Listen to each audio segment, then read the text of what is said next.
Hello po, ito po yung order nyo ng Scrabble. So check mo natin yung item. Rarekta rin na po na nabalot, papakita rin sa video. Check mo natin yung loob.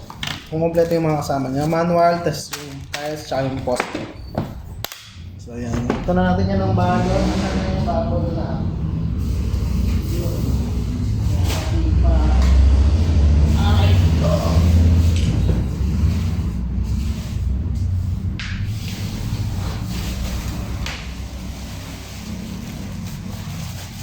Nakasakto. Oh, ito na, kailangan ng panangkat eh. Dati mo, sobrang liwag talaga kasi nabutan mo noon, sobrang liwag.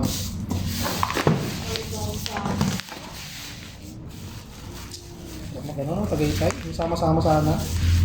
Gusto nga saan mo mamaya ang bulan na alas 12. Kasi nga, pag mga 9, 8, 9, 10, Hindi, wala kasi nasama sa loob walang ng ganyang pila. oras Ay, eh. ang mahaba pila kasi. Maganda yung magpapagod lang pag ano yung pag nagmuwa na lang. Di ba siya pwede ipahabilin mo na sa saglit? Kung magbubulol na tayo, yung ako lang makakasama. Oo. Hindi siya pwede sa ipahabilin natin sa lolo. Hindi, sa gabi kasi wala doon yung magulang ni Ina na kala Toti. Ah. Mga alas 7 pa lang ng gabi. Doon na sila kala Toti sa pamilya. Kasi walang kasama sila Toti sa gabi. At saka wala nag-asikaso kanila sa umaga. Hindi may pasok sila Toti. Eh, college kasi.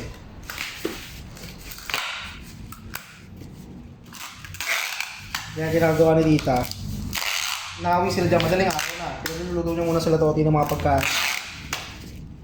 Para bago gumalis yung dalawa, may pagkain si Toti tsaka si Robby.